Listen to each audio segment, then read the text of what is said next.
Could a divine signal be unfolding in Jerusalem at this very moment? Something is stirring in the most prophetic city on the planet.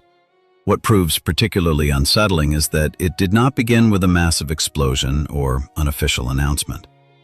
It started quietly, with a series of strange events. Viewed separately, these might pass for coincidences. Underground fires in the electrical network, a stone that shifts near the western wall, animals altering their behavior without explanation, snow that turns black upon contact with fire, hail descending over sacred zones, and a crack advancing slowly across the Mount of Olives. Each of these incidents could seem isolated, yet together they are weaving a pattern that unsettles even long-time residents. In this presentation, we will examine what is truly occurring in Jerusalem. Many are recalling ancient biblical prophecies.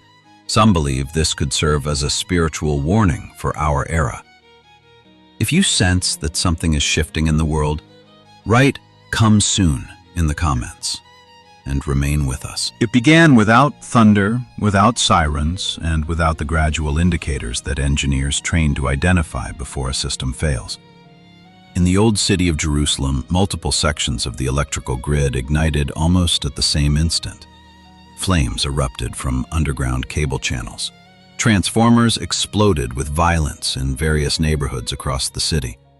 The points of ignition were not clustered along one line, nor limited to any single substation. They appeared dispersed, yet with a disturbing synchronicity. Security cameras recorded a sudden flash beneath a passage paved with stone, followed by a column of smoke rising between walls that have endured for millennia.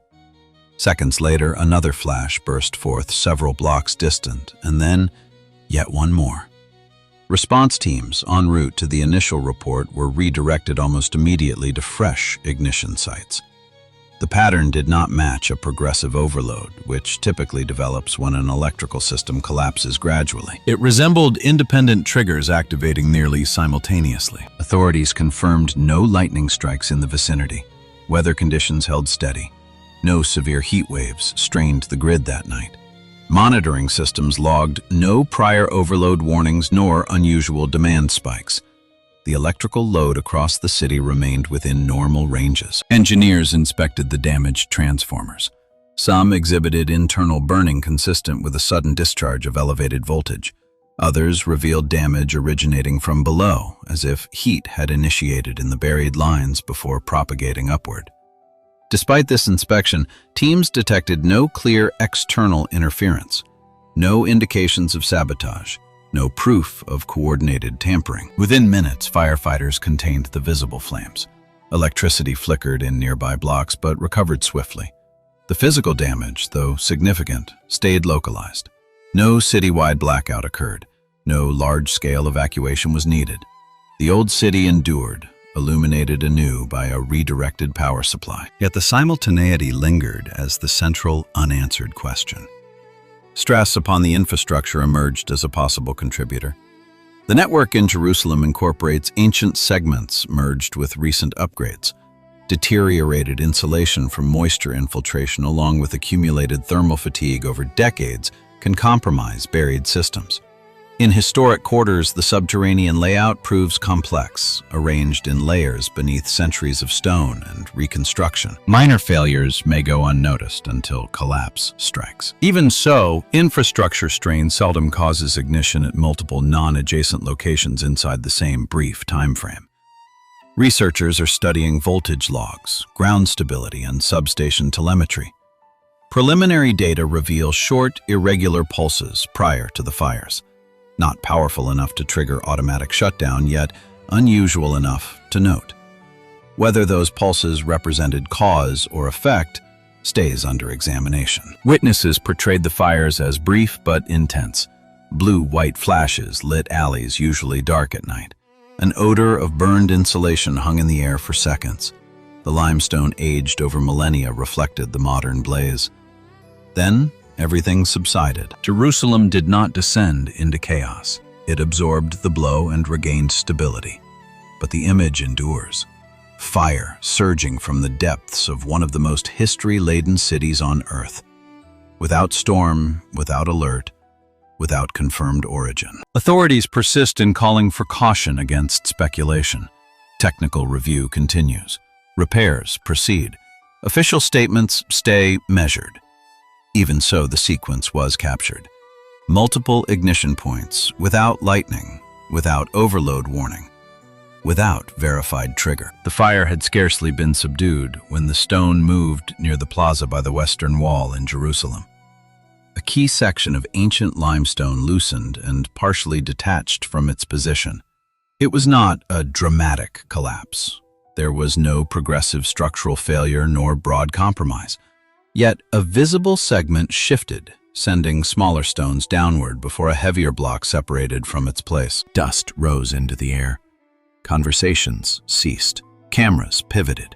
Engineers reached the location promptly. Their assessment remained measured. The Western Wall consists of enormous limestone blocks stacked across centuries.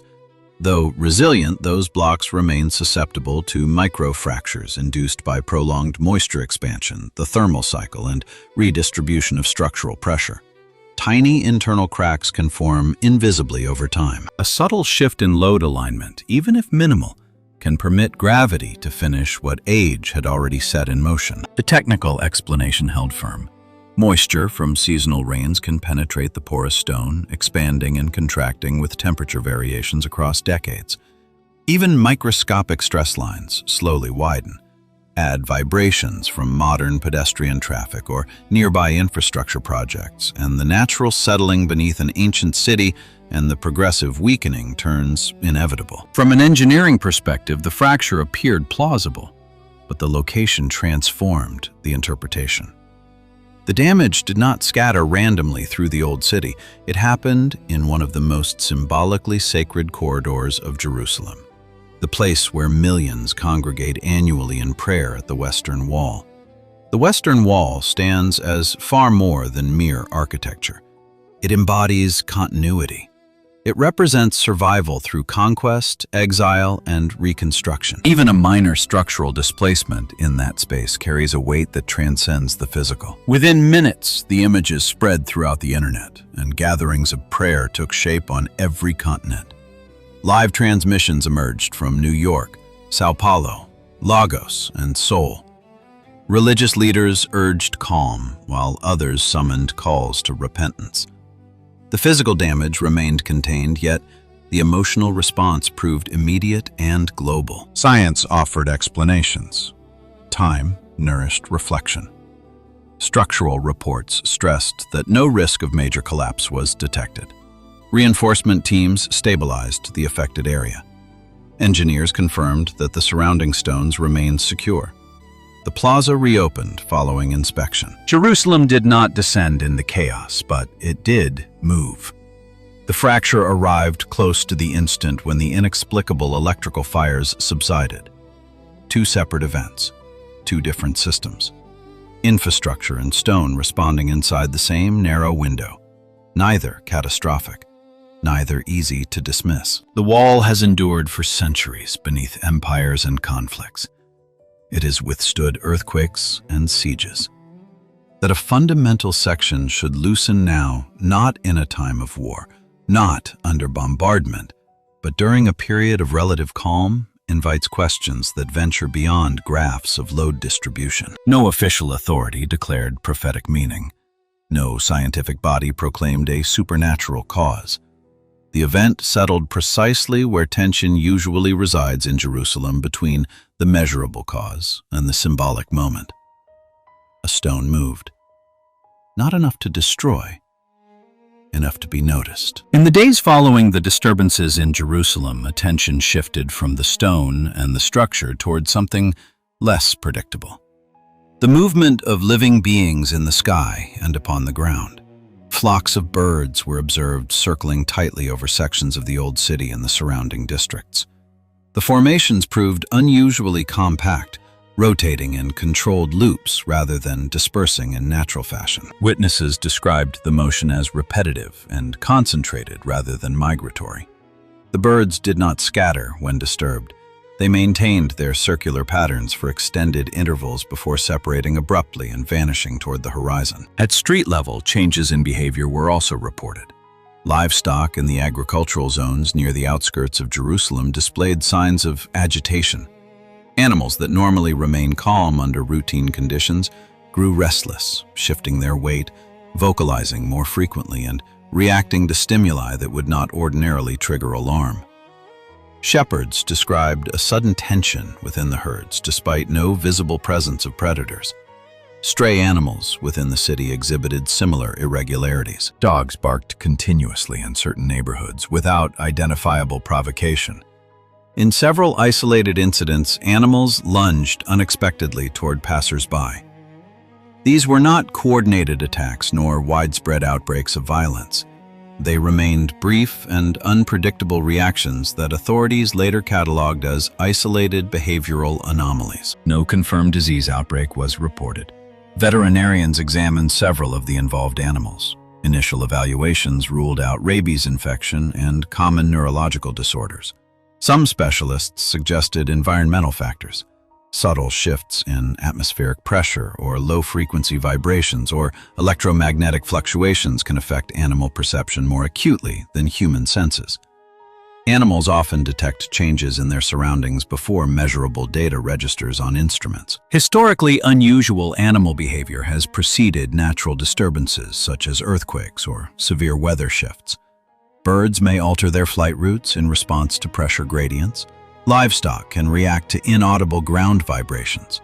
Dogs may respond to frequencies beyond the human auditory range. These explanations remain within scientific possibility. Time complicates the narrative in another way. Once again, the circles of birds were documented inside the same compressed window as the electrical fires and the fracture at the Western Wall. The agitation did not spread across the entire region, but instead appeared concentrated upon Jerusalem and its immediate surroundings. The episodes proved brief. They did not escalate into citywide panic. They arose, intensified, and then subsided. The behavior did not confirm catastrophe. It suggested sensitivity. Jerusalem is a city covered not only in stone, but in memory. When animals react in ways that defy immediate clarity, observers seek patterns. Is it environmental, geological, atmospheric, or coincidence amplified by heightened awareness? Ancient texts record similar images in times of crisis. The wild animals cry out to you, Joel 1:20. The verse speaks of drought and the convulsion of creation responding to disturbance. In Jerusalem, the animals reacted. Whether to a subtle environmental change or to something still under measurement, their behavior became part of a sequence that continues unfolding. Not with spectacle, but with signals that resist easy dismissal. After the movement in the sky and the unrest among the animals, the atmosphere over Jerusalem changed once more. Without any gradual seasonal buildup, a sudden snowfall descended upon parts of the city.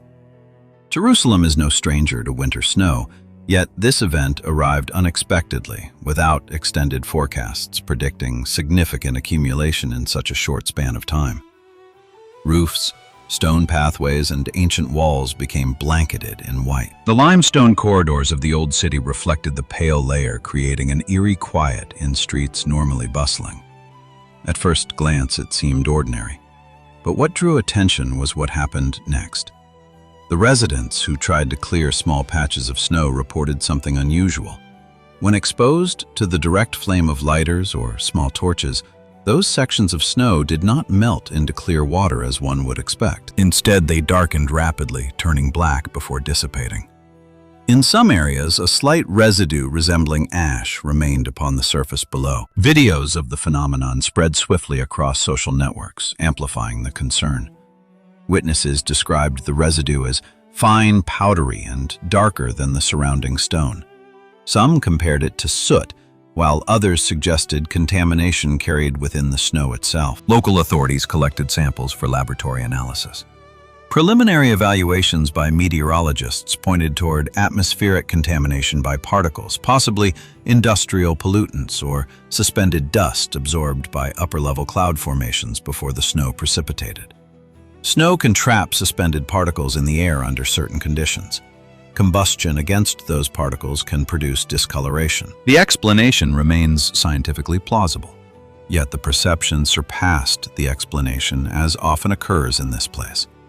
The visual contrast of white snow darkening until it became black carried a powerful symbolic weight in a city already under global attention. Social media filled with slow-motion images and commentary. Some interpreted the phenomenon as an environmental warning. Others urged calm. Meteorological agencies continued their analysis. No hazardous chemical agents were confirmed. The snowfall melted within hours as temperatures rose. The streets returned to normal. Where present, the residue was minimal. Jerusalem did not freeze under crisis. It absorbed yet another anomaly.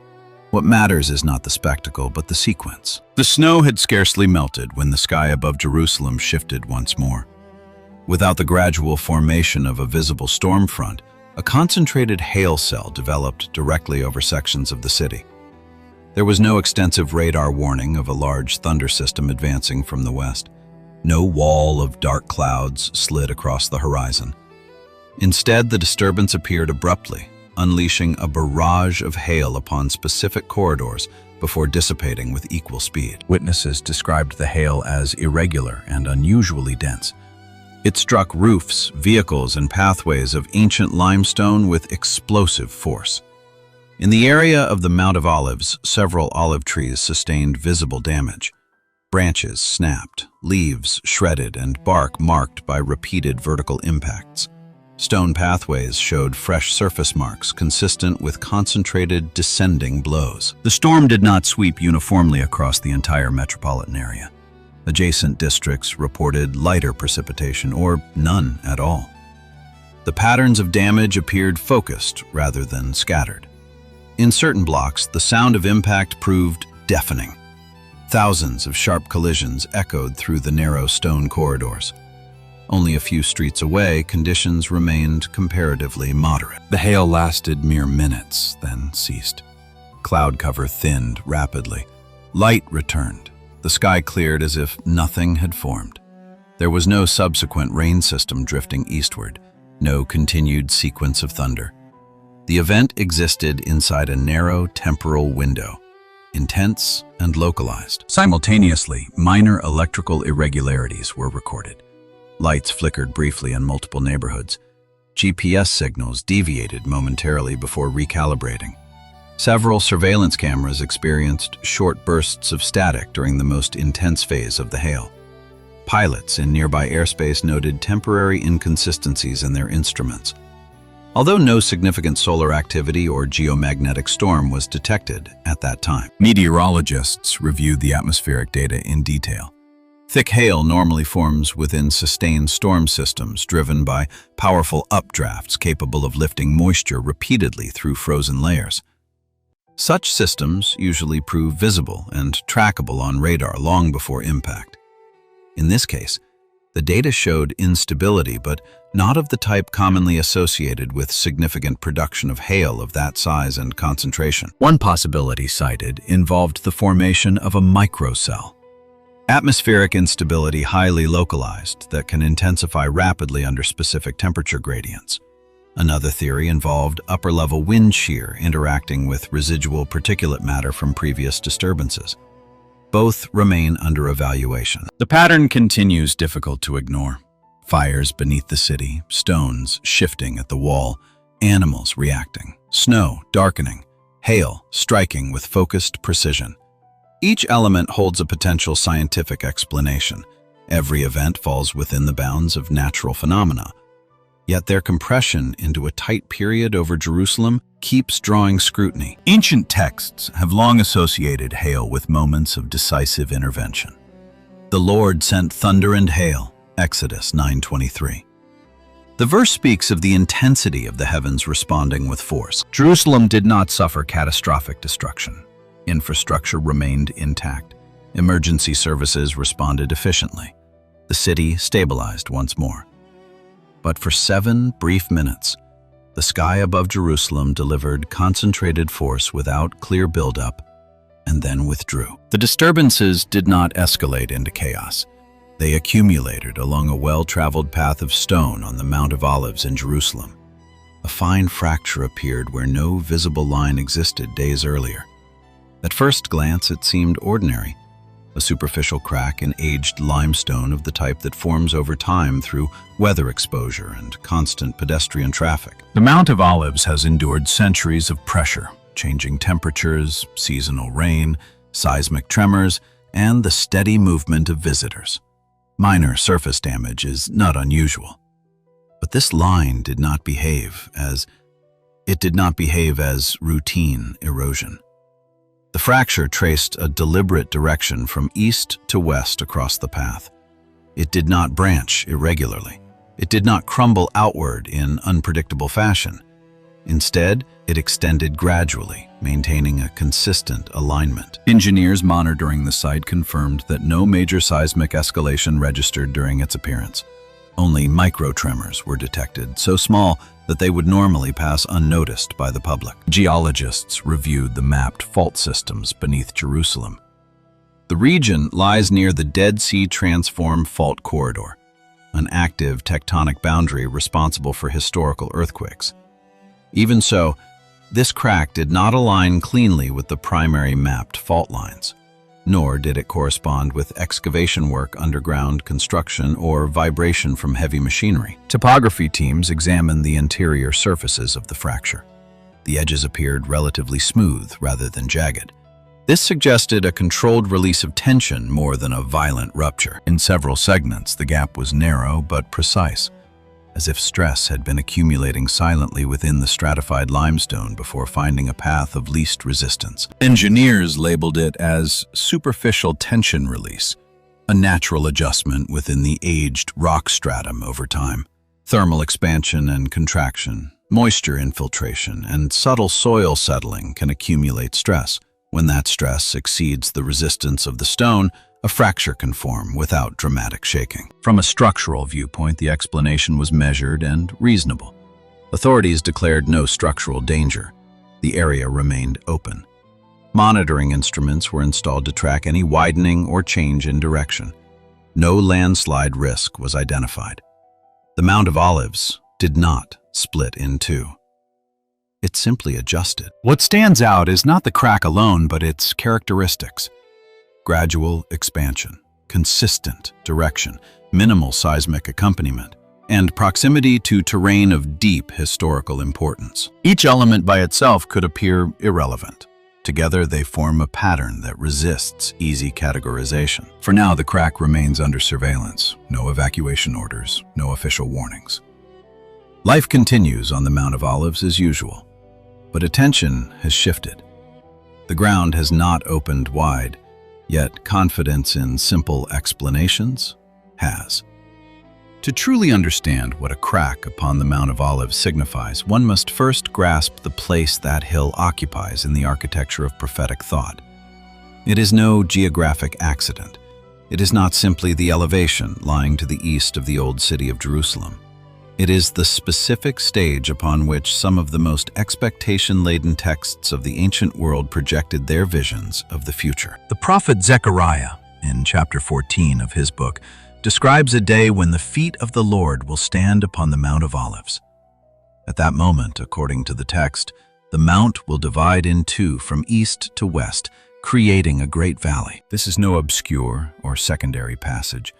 It stands among the most cited prophetic texts within traditions that anticipate divine intervention in human history. And the crack now forming in that exact place, although small, although barely visible without measuring instruments, occurs precisely where that text said something would occur. The geography of prophecy and the geography of the event overlap in a manner that serious observers cannot dismiss lightly. The difference between a prophetic crack and a geological crack may not lie necessarily in the physics of the fracture.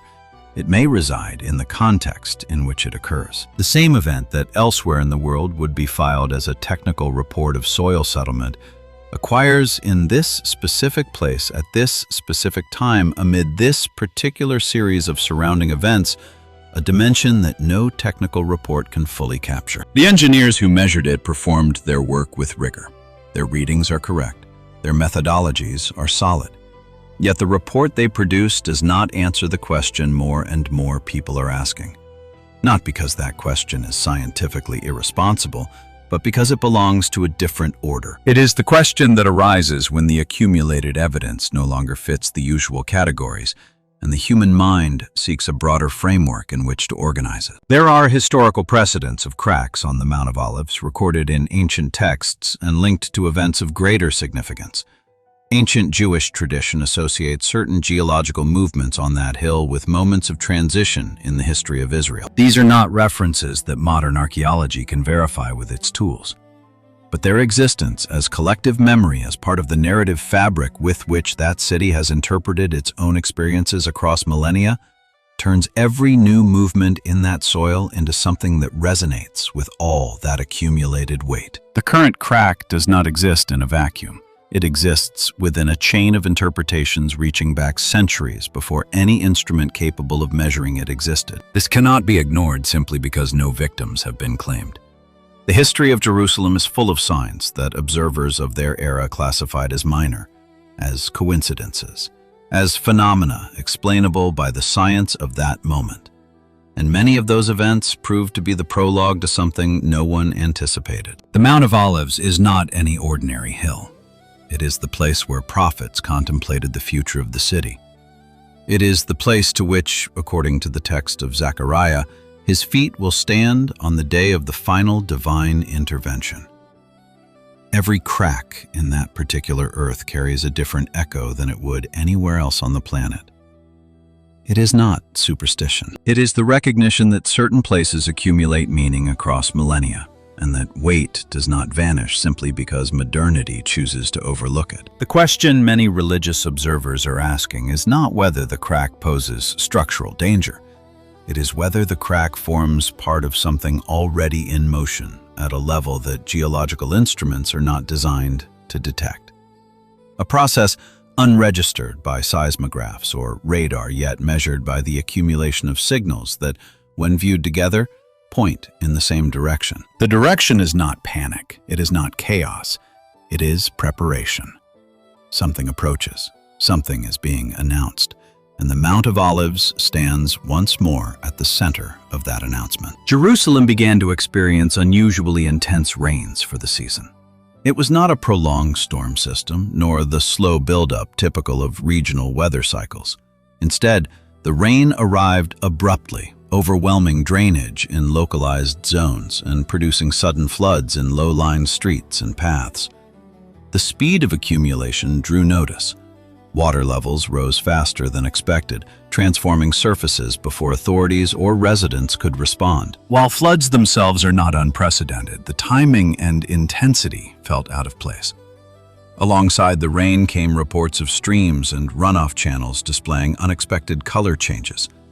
In several locations, the water appeared darker or tinted with unfamiliar hues. Initial explanations pointed to sediment disturbance, mineral deposits, or runoff interacting with exposed soil. These addressed the mechanics, but not the moment. The changes appeared swiftly and withdrew with equal silence, leaving more questions than damage. At the same time, heat conditions intensified. The air grew heavier, pressing downward rather than circulating.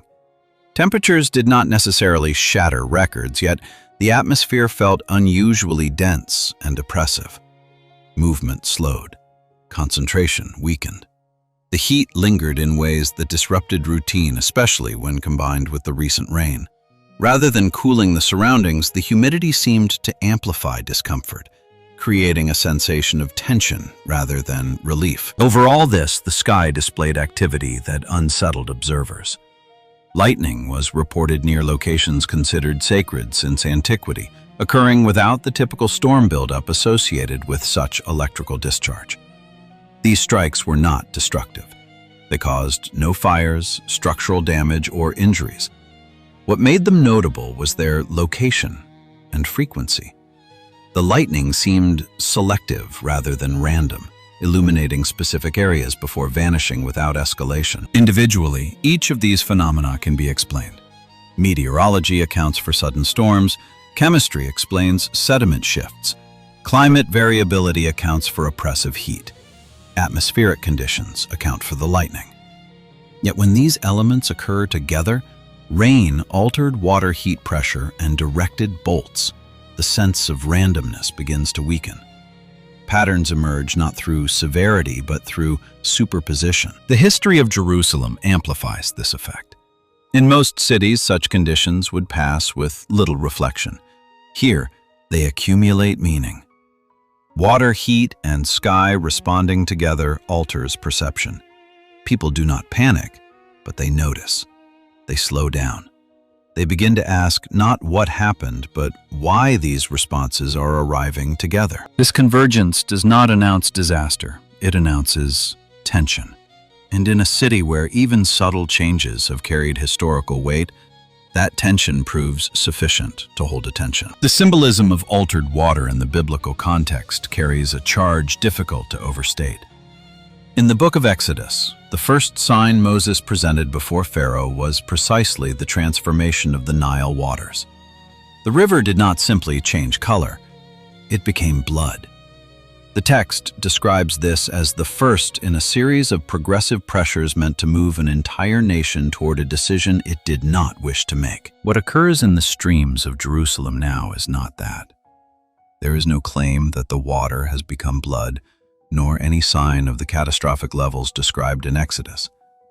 Yet the narrative structure remains the same. Water that should appear one way appears another without anyone able to explain fully why. And that change happens at a moment when other changes are already accumulating around it. The scale differs. The structure is recognizable to anyone familiar with the texts. This matters because the way signals are interpreted depends on the frame of reference brought to their observation. To a hydrologist, dark water in a Jerusalem channel is a sedimentation or contamination issue to be resolved. To a theologian versed in the structure of biblical judgment times, the same phenomenon activates an entirely different archive of associations. Neither is wrong in terms of what they see. They are simply viewing from different angles that yield different understandings. The error would to pretend only one holds complete access to truth. Reality, especially in Jerusalem, has a way of being large enough to encompass both analyses without either canceling the other. What residents of Jerusalem who grew up knowing those channels and streams describe is not merely a change in the water's appearance. They describe a change in the sense of familiarity with the place. That feeling that the environment they knew and trusted unconsciously is no longer entirely predictable. That feeling has a name in psychology. It is called schema disruption. It is the experience of when something taken for granted as stable and reliable disappoints us, even briefly. And when that disruption occurs across multiple aspects of the surroundings at once, when the ground shifts, the sky changes, the water darkens, and the animals stir, the sum of those disruptions produces in the human psyche something more than discomfort. It produces an active search for explanation. And in a city like Jerusalem, the explanations closest at hand, the ones most deeply woven into the collective culture of the people who live there, are the explanations that come from the ancient texts. There is something in the way water moves in Jerusalem that inhabitants of that city learn from childhood. Drainage channels follow routes unchanged for centuries. The flow of seasonal streams follows the same grooves carved by water generations ago. When those routes change color, when those currents carry something different from what they have always carried, the people who know those places notice immediately. Not because they possess laboratory instruments, but because they possess memory. And memory in Jerusalem is one of the oldest and most precise archives in the world. The residents who saw the water shift in tone did not need a laboratory report to know something was out of order. They knew for the same reason an experienced sailor knows the weather is about to change before the barometer moves. Familiarity with the place grants the human eye a precision that electronic sensors take time to match. And that is what makes these reports of changes in the water especially significant. They did not come from alarmists. They did not come from people seeking confirmation of their prior beliefs. They came from people who know those streets, those channels, and those streams better than any technician sent to collect samples. They came from the people who live there, who walk those paths every day, and who could say with certainty, This has never happened before, at least not in their lifetime. And when that kind of statement begins to repeat from different mouths in different neighborhoods about different bodies of water, the possibility that it is mere coincidence grows ever thinner. Multiple videos captured figures in the sky that repeatedly resembled angels, arranged in formation rather than scattered clouds. Some shapes appeared winged, while others stood upright, aligned as if advancing together. In several frames, observers pointed out contours that recalled organized beings, giving the impression of a coordinated celestial force rather than random vapor. What intensified the tension was the repetition. These were not unique sightings. The angelic forms appeared again and again in different recordings, angles, and moments. Some spectators described the figures as luminous. Others said the formations resembled a heavenly army advancing, not drifting with the wind. The clouds maintained their shape longer than expected, preserving spacing and structure before fading slowly. In numerous reports, witnesses described clouds that formed what they identified as the image of the Lord. A single dominant figure appeared clearly against the sky, distinct from the surrounding cloud layers. The shape did not disperse or dissolve immediately.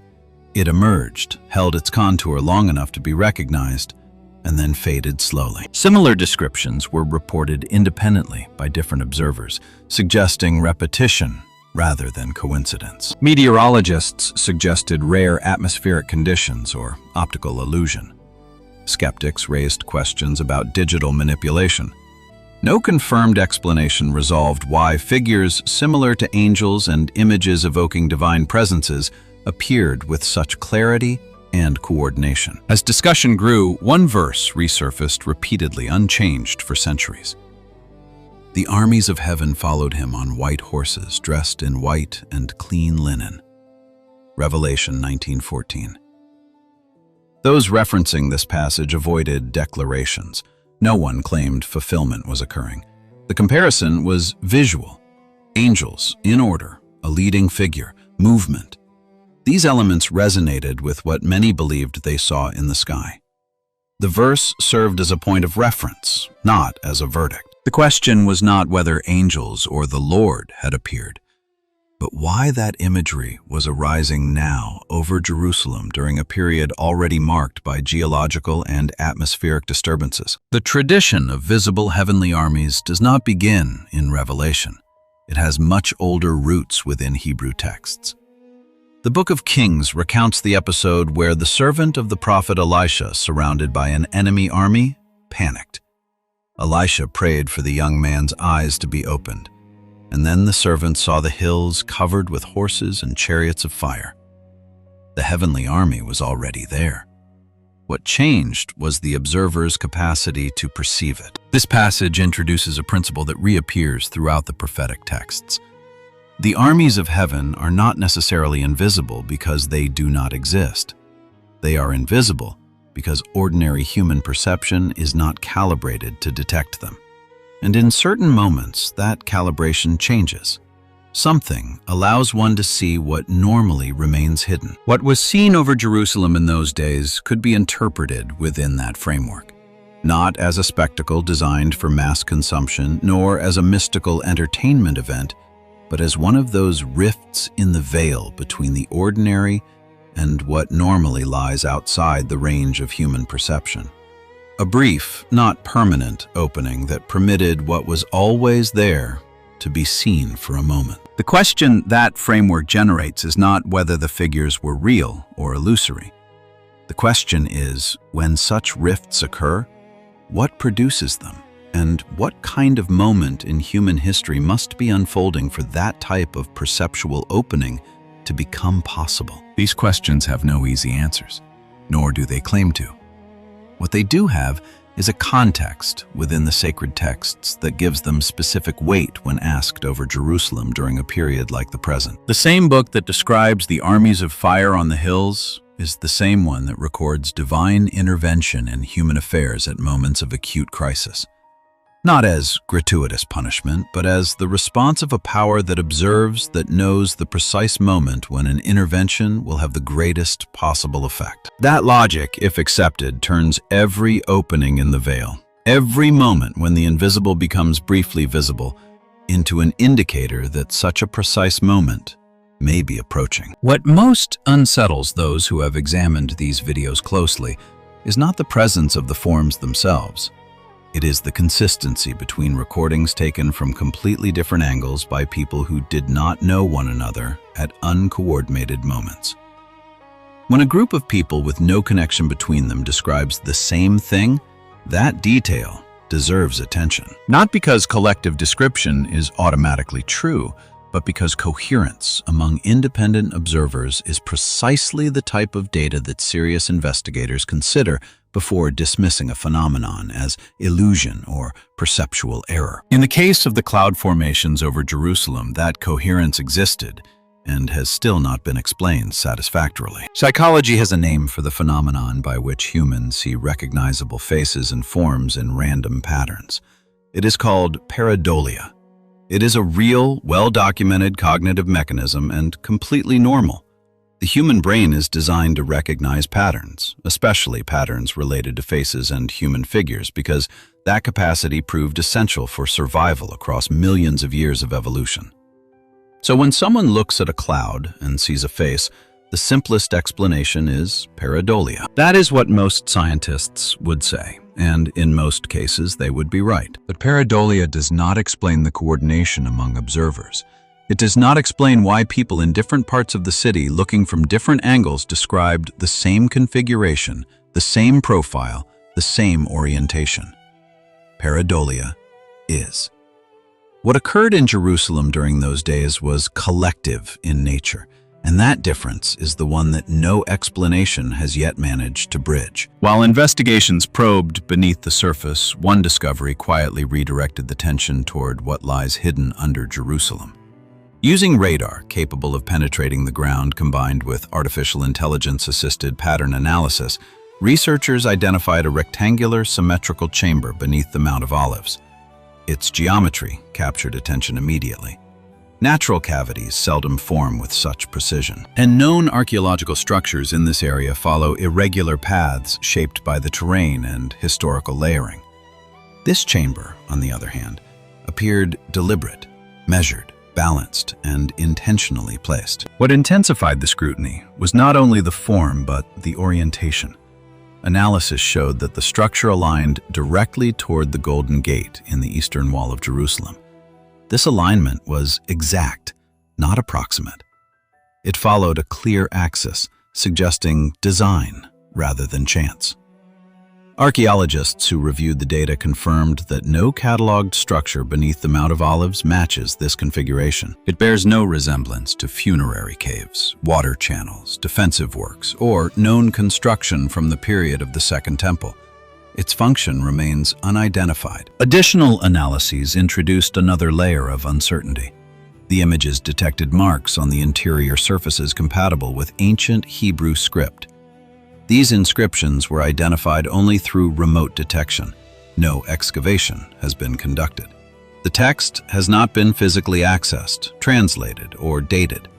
Its antiquity, its origin, and its purpose remain unknown. Experts caution against premature conclusions, noting that patterns resembling writing by themselves cannot confirm authorship or historical context without direct examination. Even so, the presence of structured writing inside an undocumented subterranean chamber raises questions that cannot be dismissed easily. What elevated the interest beyond archaeology was the geographical and symbolic location of the chamber. The Mount of Olives has long functioned as something far greater than mere terrain. It is layered with historical, religious, and cultural meaning. The precise alignment toward the eastern gate, long sealed and closely guarded, introduced a convergence of location orientation and discovery that many found difficult to ignore. Observers emphasized that the significance lies not in proof, but in proximity. Modern technology revealing structures that appear deliberately positioned within a sacred geography. No excavation has been approved. The chamber remains sealed and intact. Authorities have issued no statements confirming its purpose, origin, or meaning, nor have there been public denials. This absence of official clarification has amplified speculation. In Jerusalem, silence often carries weight. Researchers insist on moderation. Radar capable of penetrating the ground and artificial intelligence analysis reveal patterns, not intentions. Alignment alone does not establish meaning. In a city covered with thousands of years of construction, destruction, and reconstruction, caution is essential. But caution does not erase curiosity. The symmetry, the orientation, and the marks upon the chamber form a combination that resists easy categorization. This moment offers no conclusions. It offers context.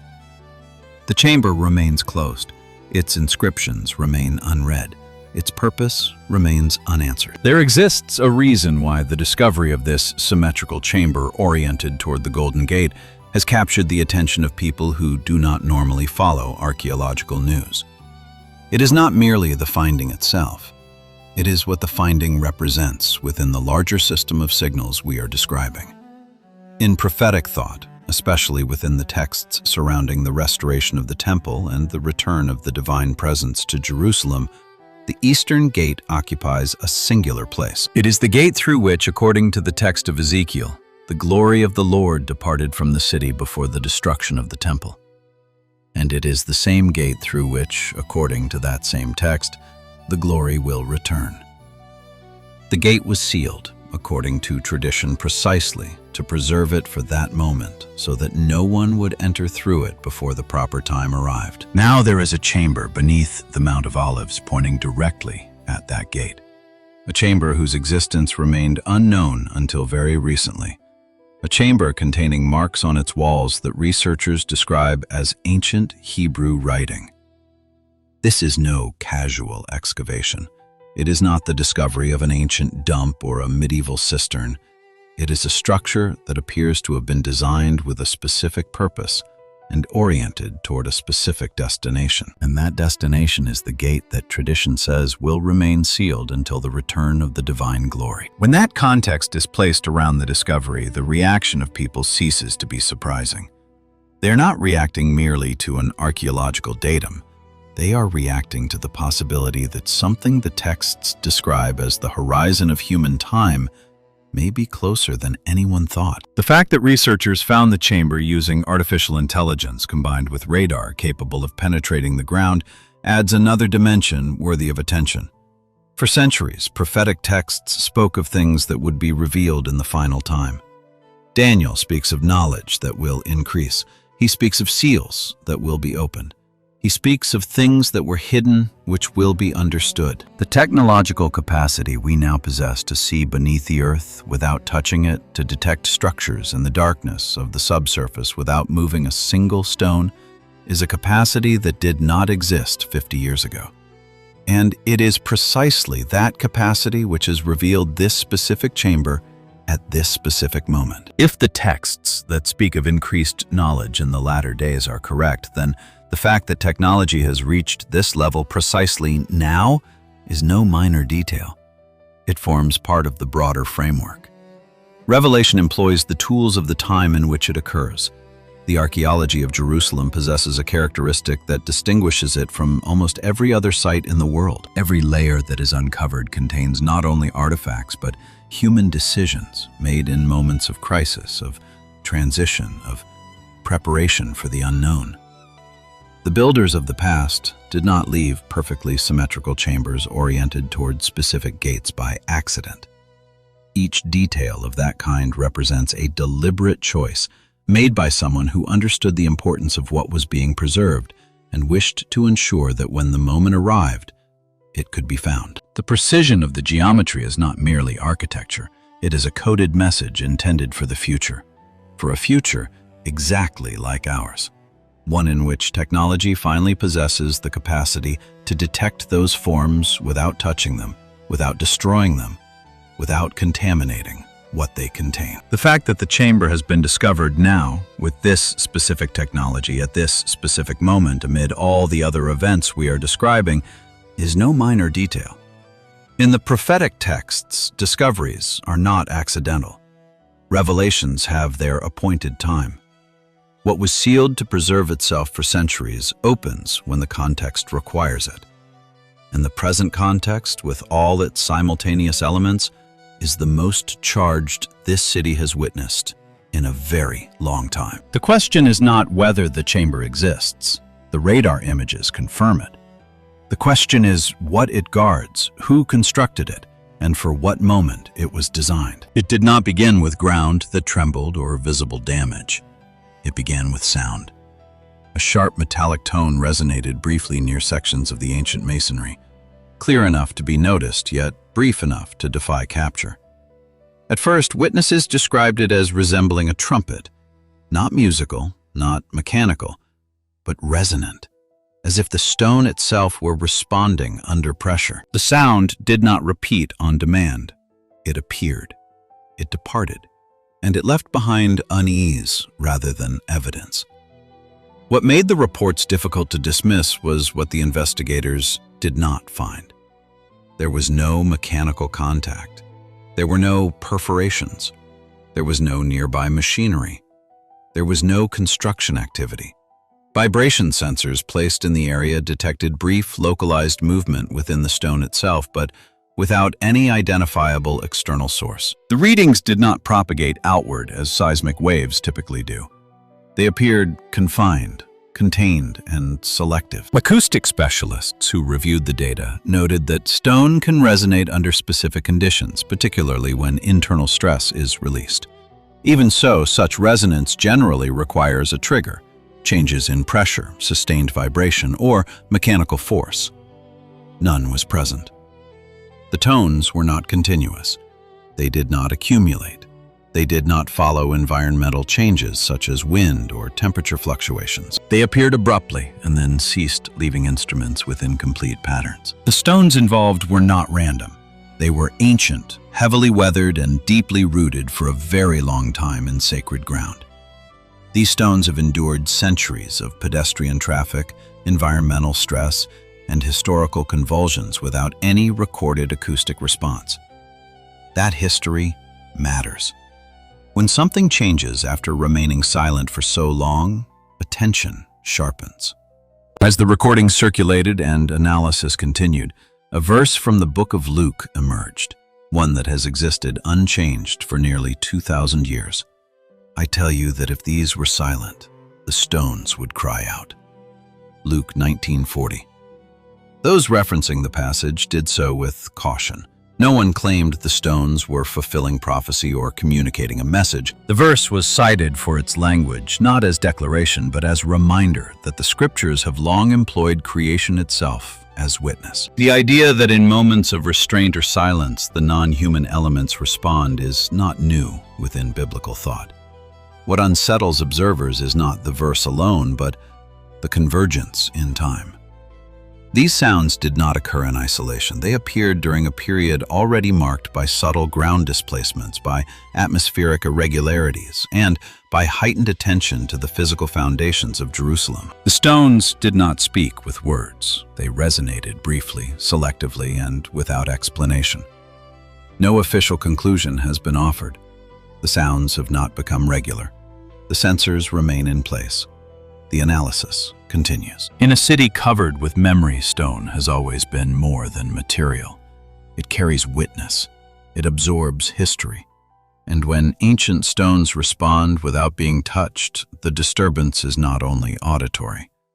It is also symbolic. The phenomenon of stones that resonate or produce sounds associated with the divine has a history that spans multiple cultures and ancient traditions. In Hebrew traditions, the stone that Jacob used as a pillow the night he saw the ladder to heaven became an object of reverence. Jacob declared that place to be the house of God, the gate of heaven. The stone did not speak with words, yet something in that specific place or that specific night allowed a perception that under ordinary conditions would not have been possible. The stone marked the threshold. The sound produced by a stone standing at the threshold between the ordinary and the sacred is not the sound of the stone itself. It is the sound of something greater, using the stone as an instrument of communication. Medieval monks who constructed the great cathedrals of Europe knew something that modern engineers tend to forget. Stone possesses memory. Not in a metaphorical sense, in a physical sense. Stone records the stresses to which it has been subjected. It records the temperatures it has endured. It records the pressures it has absorbed across decades and centuries. When those records are released, the stone responds with sound. The medieval builders designed their structures to harness those acoustic properties, so that stone would resonate in ways that amplified the experience of the sacred. What occurs in Jerusalem is not exactly that, yet it shares something with that understanding. The stones now resonating are stones that have accumulated centuries of history of prayer, of conflict, of reconstruction. When that accumulation finds a path of expression, the sound it produces is not simply the sound of structural stress releasing.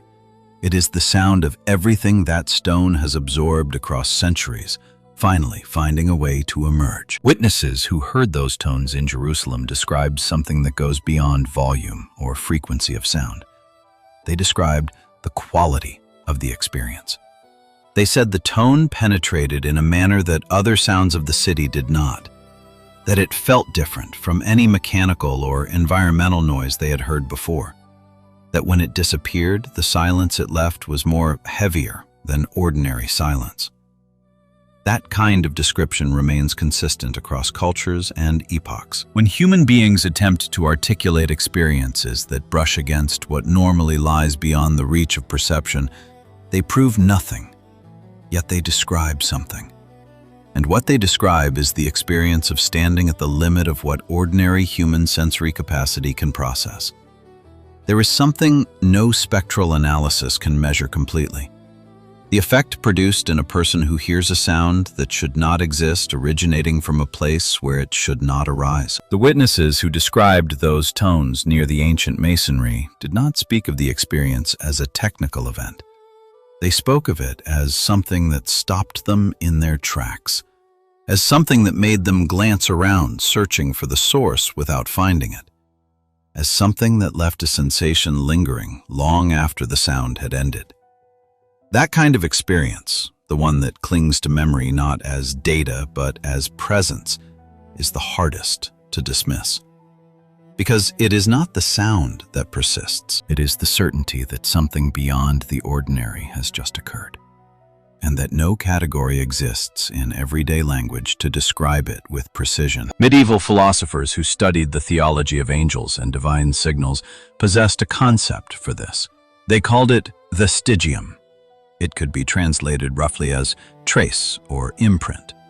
The idea held that when the divine acts in the material world, it does not always do so with spectacle.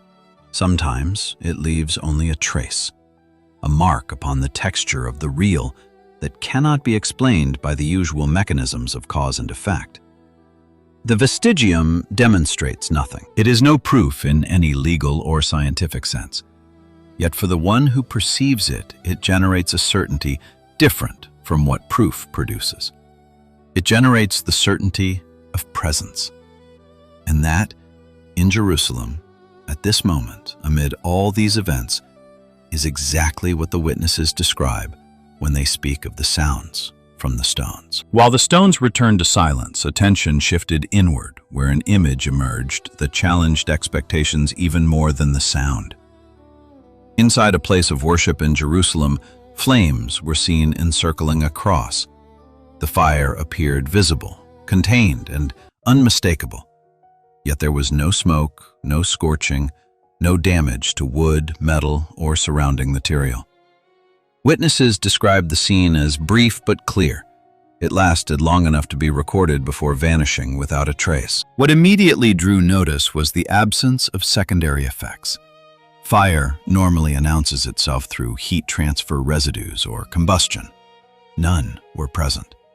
Air quality sensors detected no smoke particles. Thermal scans taken shortly afterward showed no residual heat.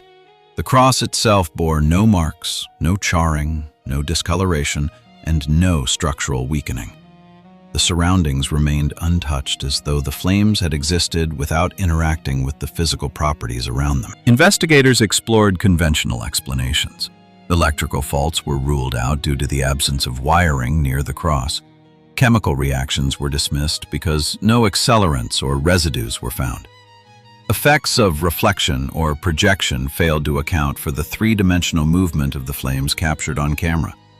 No scientific conclusion was issued, not because the analysis was incomplete, but because no known mechanism fit the observed behavior. The brevity of the phenomenon added to its complexity. It did not escalate, it did not spread, it did not repeat on demand. It appeared, it encircled the cross, and it disappeared. Events that linger invite experimentation. Those that end quickly invite interpretation. As the images circulated, some observers recalled a passage from the book of Exodus, long familiar and unaltered.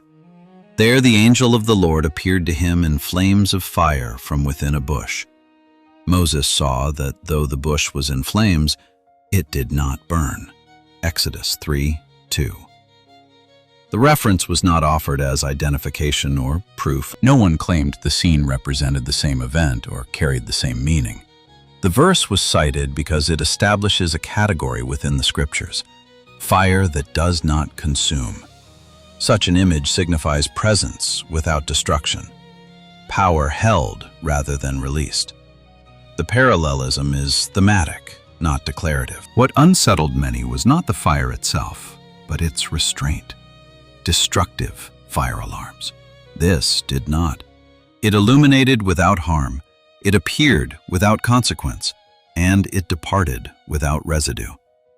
In a city where symbols carry weight, the location and the object involved deepened the reflection. No official statement was issued to close the matter. Authorities neither confirmed nor denied its meaning. The video remains. The space remains unchanged, and the questions remain open. When the first witnesses of the fire around the cross published their recordings, the online reaction proved predictable in its division. One group immediately amplified the event as a definitive prophetic sign. Another group just as quickly sought any technical explanation that might reduce the phenomenon to something ordinary. That polarization is itself revealing. Not because either group holds automatic truth, but because the speed and firmness with which both reached their conclusions without waiting for analysis to complete, without willingness to hold ambiguity, says something about how 21st century human beings relate to what cannot be easily categorized. The biblical texts hold a clear stance on the verification of signs. They do not say one must accept everything that appears supernatural without discernment, nor do they say one must dismiss everything before investigation. They say one must examine the signs, one must compare them with what is already known, and one must evaluate their fruit. Not their origin, which often cannot be determined with certainty, but their fruit. What they produce in the one who observes them. If they produce pride, exhibitionism, and extravagant declarations, the texts urge caution. If they produce humility, renewed orientation, and a deeper disposition toward what truly matters, the texts consider it positive. The fire around the cross in Jerusalem, according to the testimonies of those who saw it in person, experienced silence and tears rather than declarations. That detail within the framework of discernment the texts themselves provide merits mention. Fire without combustion, as a theological phenomenon, carries a long history inside monotheistic traditions. It appears not only in the episode of the burning bush, it appears in the pillar of fire that guided the people of Israel through the desert journey. It appears in the descriptions of the divine presence above the tabernacle. It appears in the visions of the prophets, where fire serves simultaneously as a sign of holiness and of judgment. In every one of these contexts, fire that does not consume performs the same function. It marks a threshold. It signals the point where the ordinary ends and something of another order begins. It does not destroy what surrounds it because it has not come to destroy. It has come to signal. And the signal in every case, without exception, precedes a moment of decision, of transition, of calling. What occurred in that place of worship in Jerusalem, if the records prove accurate, falls into that same category. It did not come to burn, it did not come to destroy. It came to mark. And those who saw it, regardless of their theological stance, described the experience with the same word that surfaces in nearly every biblical account of encounters with the sacred: awe. Not terror, not relief. Awe. That combination of incomprehensible greatness and undeniable presence which renders ordinary language insufficient to describe what has just taken place. What followed was not collapse, but elevation. In several areas of Jerusalem, sections of pavement were observed rising from below rather than sinking or cracking. Asphalt lifted in shallow ridges. Pavement curved instead of splitting. The movement proved subtle at first, noticeable only as uneven ground. Then it grew gradually more visible as the surface continued to rise. This was not the violent failure usually associated with urban ground instability. Seismic monitoring registered no earthquakes. There were no tremors strong enough to explain the vertical displacement. Geological agencies reported no sinkholes forming beneath the affected zones. Municipal records confirmed no tunneling projects, whether infrastructure upgrades or subterranean construction were underway at that time. What made the situation harder to classify was how the elevation progressed. It did not occur randomly or in isolated patches. Instead, the ground rose along defined lines, maintaining direction and continuity across sections of pavement. In some locations, these lines extended beyond a single block, suggesting sustained pressure rather than surface-level failure. Engineers reviewing the images noted that typical urban soil problems such as soil erosion, water saturation, or thermal expansion seldom produce this kind of controlled upward movement. The direction of the pressure here matters most. In most urban geological phenomena, pressure works downward or sideways, seeking the path of least resistance, which generally implies subsidence or lateral expansion.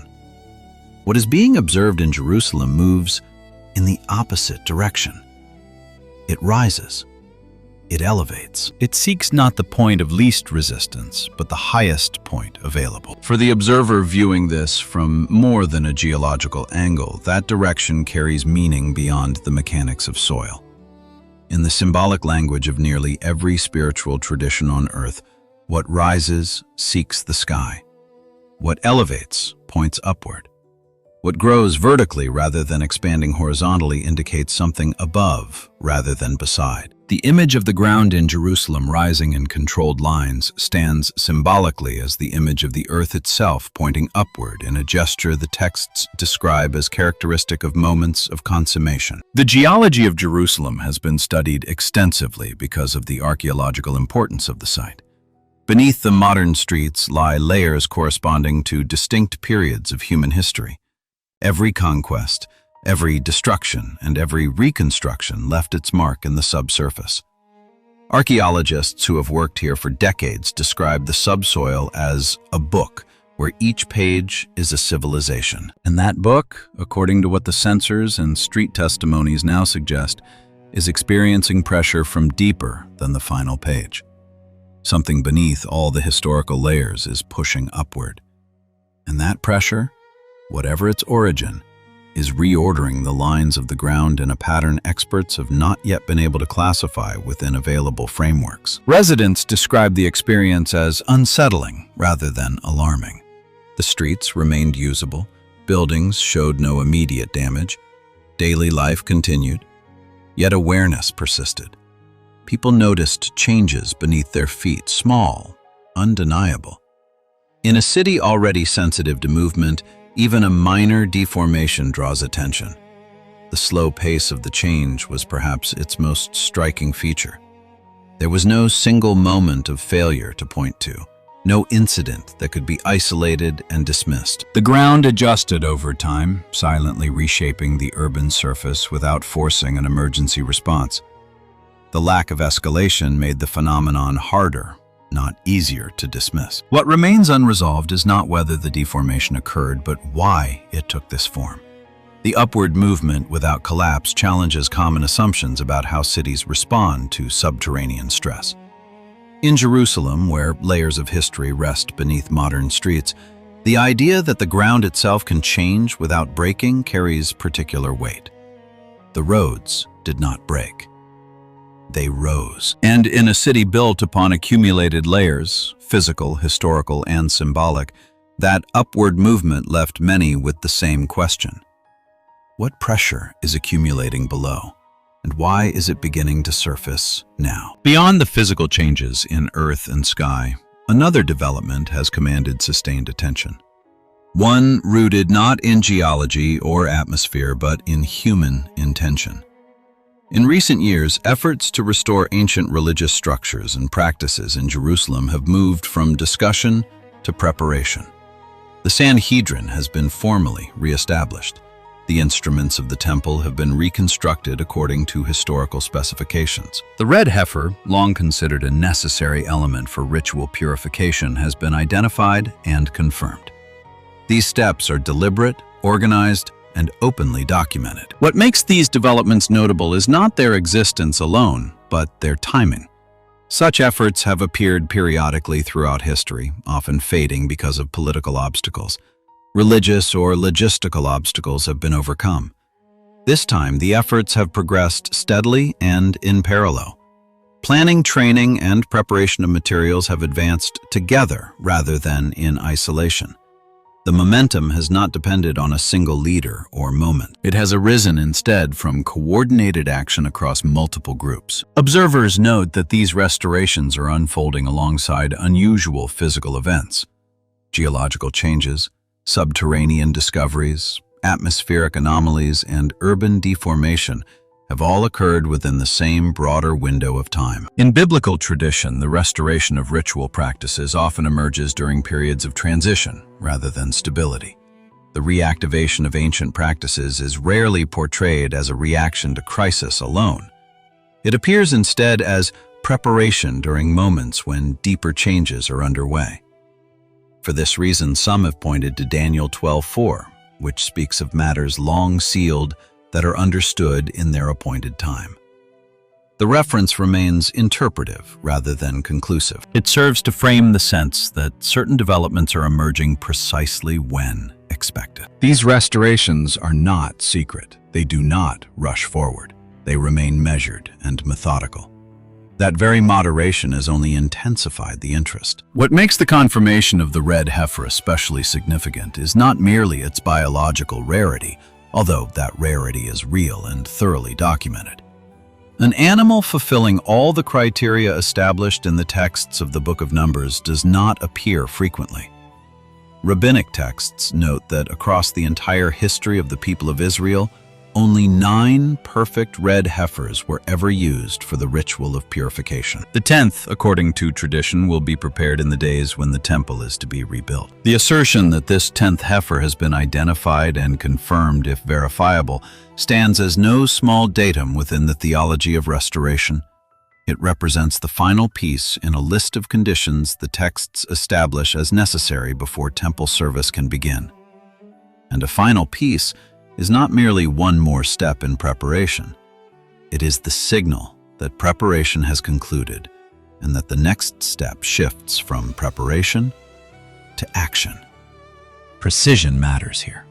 No one is claiming that the temple is already under construction or that service has commenced. What is occurring is something prior and more subtle. The conditions required for that to happen are being verified and satisfied one by one, with a methodical nature that those following these developments describe as deliberate. The difference between being prepared to act and actually acting is enormous in terms of visible and verifiable events. Yet in terms of what it means for the larger arc of history, completed preparation and initiated action are separated only by a threshold, not by a distance. And everything we have described suggests that threshold is being approached from multiple angles simultaneously. Before speaking of the tornadoes, one must pause to consider what it means that the sky has responded in such varied ways over so little time above Jerusalem. Hail, snow out of season, sudden rains, selective lightning, and now tornadoes where statistically they should not form. Modern meteorology possesses extraordinarily precise tools for predicting atmospheric behavior. Satellites track pressure systems days in advance. Computational models simulate the interaction of millions of variables with results that, under normal conditions, permit forecasts of high reliability. When those tools fail repeatedly over the same location during the same period of time, the explanation meteorologists themselves usually offer is the same: statistical anomaly. Two words that in practice mean something occurred that our models could not predict, and we do not yet fully understand why. The accumulation of statistical anomalies is itself statistically anomalous. If an individual event carries a low probability of occurring, the probability that multiple equally improbable events will occur in the same place within the same period multiplies in a way that renders the whole far more remarkable than any part individually. Mathematicians have a term for when the improbable becomes systematic. Evidence of a pattern, not proof of a specific cause, yet clearly a signal that something beyond chance is operating within the system. In the case of Jerusalem and the atmospheric behavior above this city in recent weeks, the accumulation of anomalies has surpassed the threshold where they can comfortably be described as isolated coincidences. The pattern is visible. Its cause for science remains open. What captured the world's attention during the period of accumulating signals in Jerusalem was a series of storms that arrived without the preparation time meteorological systems typically grant. Tornadoes appeared in places where, statistically, they should not exist, then vanished as rapidly as they formed. Brief, unstable, yet intense. Meteorologists struggled to explain the timing. Traditional indicators proved weak or absent. There was no clear storm system feeding the rotation. Radar signatures appeared late or incomplete. In simple terms, the atmosphere did not behave as it was supposed to. For those on the ground, that confusion quickly became fear. When danger arrives without warning, panic spreads faster than the storm itself. There was no sense of control, only reaction. Run, hide, hold on. Many said it felt less like weather and more like an interruption, as though something had abruptly broken the rules. When the air finally calmed, many believed the worst had passed. They were mistaken. What followed was quieter, slower, and far more unsettling. While the sky calmed, the ground beneath Jerusalem began to change. Roads that had remained straight for decades started to bend, not opening violently, not collapsing, but curving subtly upward and to the sides. Ancient stone paths showed misalignment. Individual blocks shifted enough to be noticed by engineers and locals who know these streets from memory. The foundations remained standing, yet something beneath them was no longer stable. What makes this disturbing is not only the movement but the silence. No earthquake was registered, no tremors, no aftershocks. Seismic instruments remained quiet, showing nothing that would normally explain why the Earth was changing shape. In simple terms, the Earth was moving without shaking. This movement is slow and deliberate. It is not the sudden violence of a tremor. It is pressure accumulating over time, pushing upward and outward in controlled lines. Pavement rises in shallow ridges. Stone walls tilt by millimeters. Nothing dramatic enough to cause panic, yet serious enough that experts cannot ignore it. Scientists struggle with a central problem: pressure without tremors. Normally, when stress builds beneath the ground, it releases through shaking. That is how the Earth relieves itself. Here, however, the pressure appears to be redistributing rather than releasing. The Earth adjusts in place as though responding to something constant and persistent, rather than a sudden force. This confuses standard geological models. Movement of underground water has been suggested. Expansion of soil has been mentioned. Settlement over the long term. But even these explanations fall short. Such processes generally still produce minor vibrations. Here, there are none. For those following closely, the pattern feels intentional. The displacements follow clear lines. They affect connected areas rather than random points. Ancient structures show tension yet remain intact, as if they were being tested rather than destroyed. Before delving deeper into the report concerning the Ark, one must pause to consider what the official silence on this matter reveals about the nature of the moment we are living. In our era of digital transparency and 24-hour news cycles, institutional silence regarding something of this magnitude is not simply absence of information. It is itself a form of information. Institutions capable of maintaining silence over something as potentially significant as the possible location of the Ark of the Covenant are not merely exercising academic caution. They are exerting a form of control over the flow of information. This requires coordination, decision, and the resolve to resist pressure from those demanding transparency. That, in turn, requires that something exists worth maintaining silence over. There exists an epistemological difference between not knowing and not saying. Science operates mainly under the first principle. When it does not know, it says so. When it knows but remains uncertain of the full scope of what it knows, it also states so with proper qualifications. The institutional silence surrounding reports of the Ark does not carry the texture of not knowing. It carries the texture of not saying. And that distinction, for those who have followed closely the history of sensitive archaeological discoveries in the context of Jerusalem and the Temple Mount, is recognizable as the behavior of institutions managing information whose implications exceed the capacity of available communicative frameworks. The report did not arrive with celebration or ceremony. It surfaced quietly through fragmented accounts, indirect confirmations, and sudden denials that raise more questions than answers. According to multiple sources, a subterranean chamber beneath Jerusalem has yielded something long thought lost to history: the Ark of the Covenant. Not displayed, not unveiled, not brought into the open. Buried, concealed, and immediately enveloped in silence. What makes this report striking is where the Ark was not found. It was not inside the Temple Mount complex. It was not beneath the traditional Holy of Holies. Instead, it is said to have been located in an intentionally sealed subterranean space hidden far from the center of worship. This single detail alone disrupts centuries of assumption and expectation.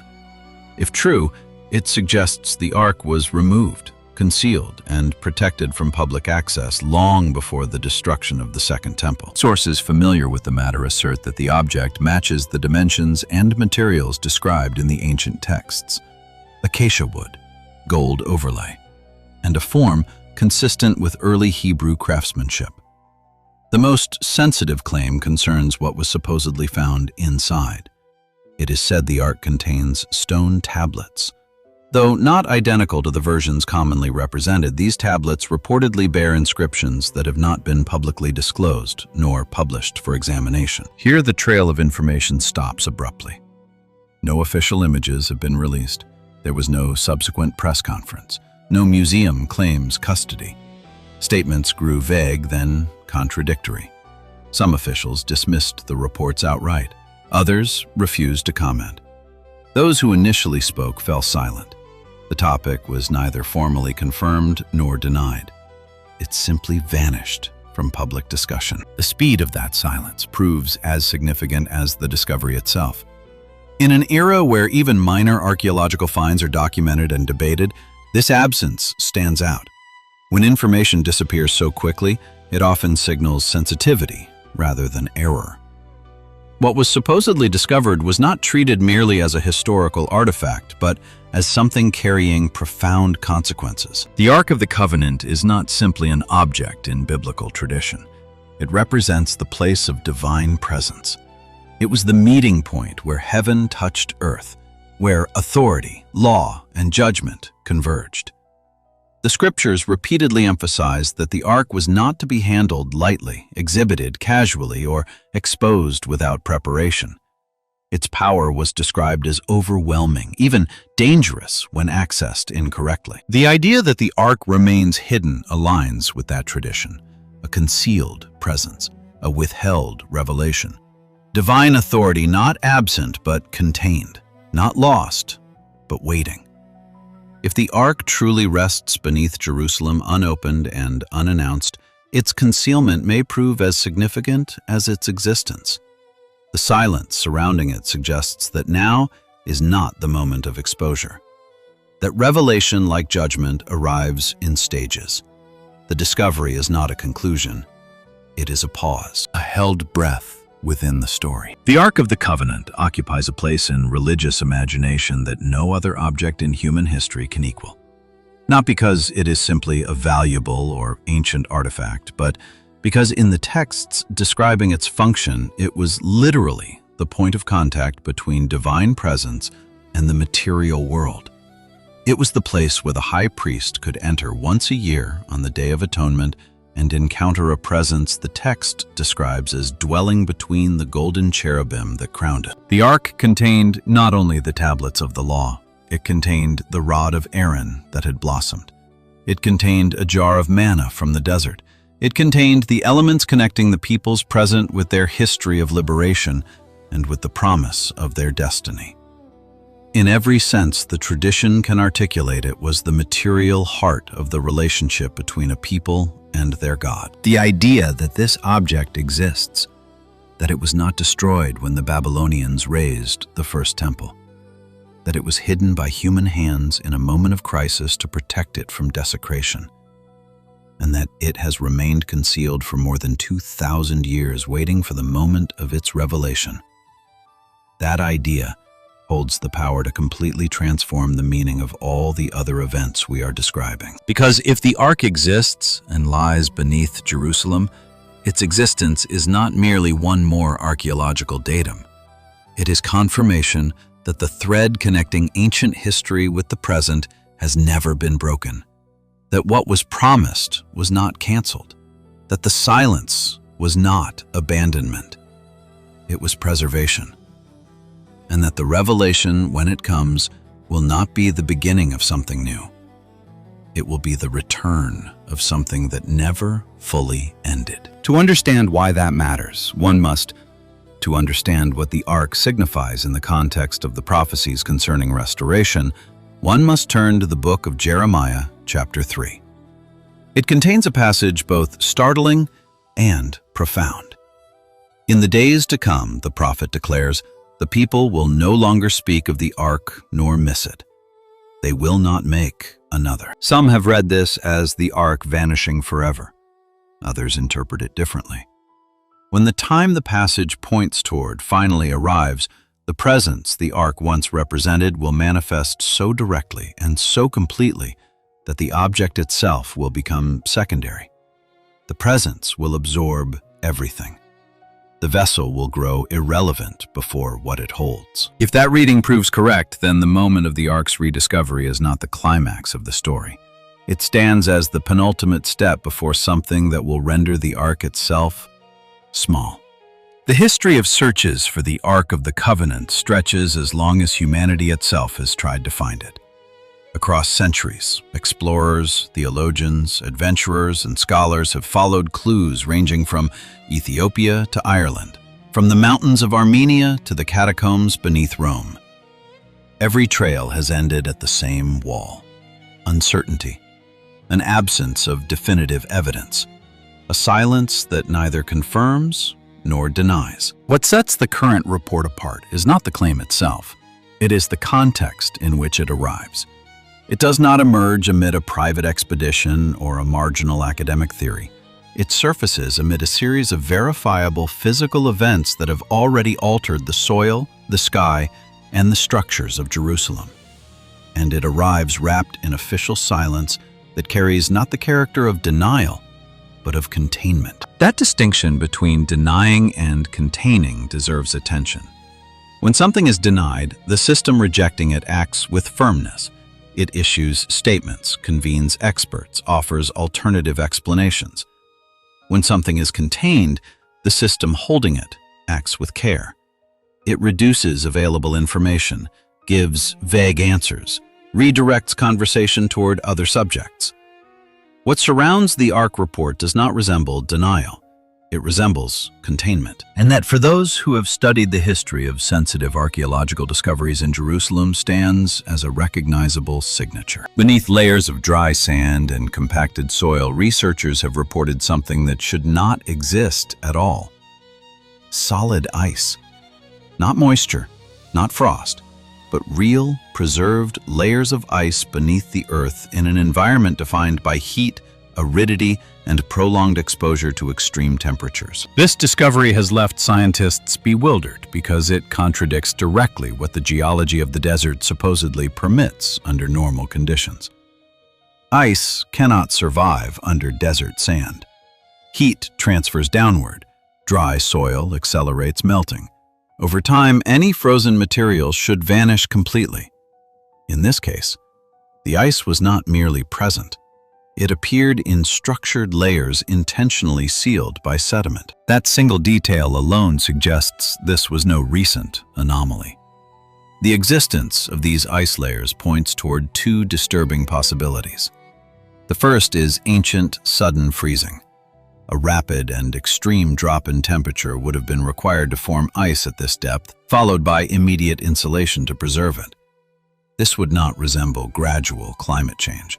It would indicate an acute, catastrophic event, one that froze the ground swiftly before conditions reversed. The second possibility is rapid burial. Ice can survive underground only if sealed almost instantly. That means massive quantities of sand or sediment would have had to cover the area in a short span, cutting off heat transfer and airflow. This suggests violent geological movement far beyond the desert's normal processes. Both explanations challenge conventional timelines.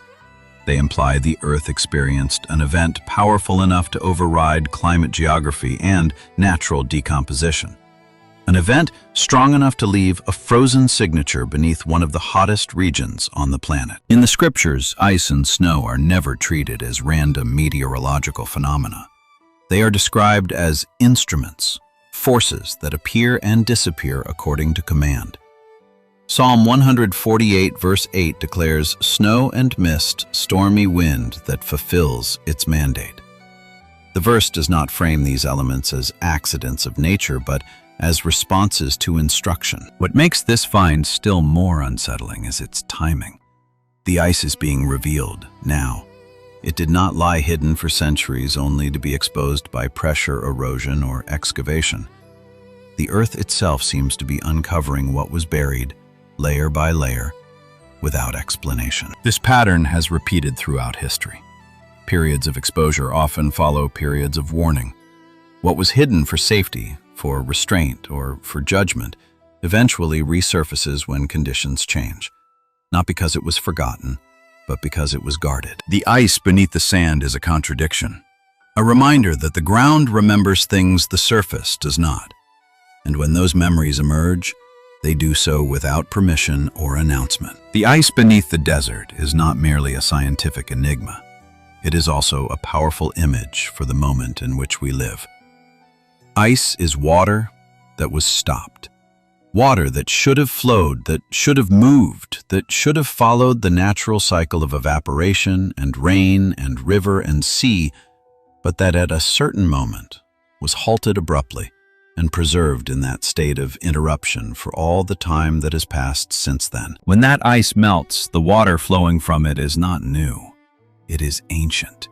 It is the same water that was stopped, now released.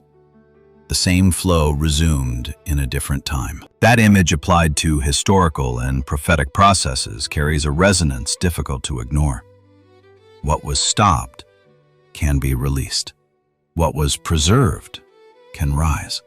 And when it rises, it carries with it the memory of everything that occurred before it was interrupted. There are geologists who study ancient ice cores extracted from the glaciers of Antarctica and Greenland because those layers contain information about the Earth's atmosphere in moments far removed from the past.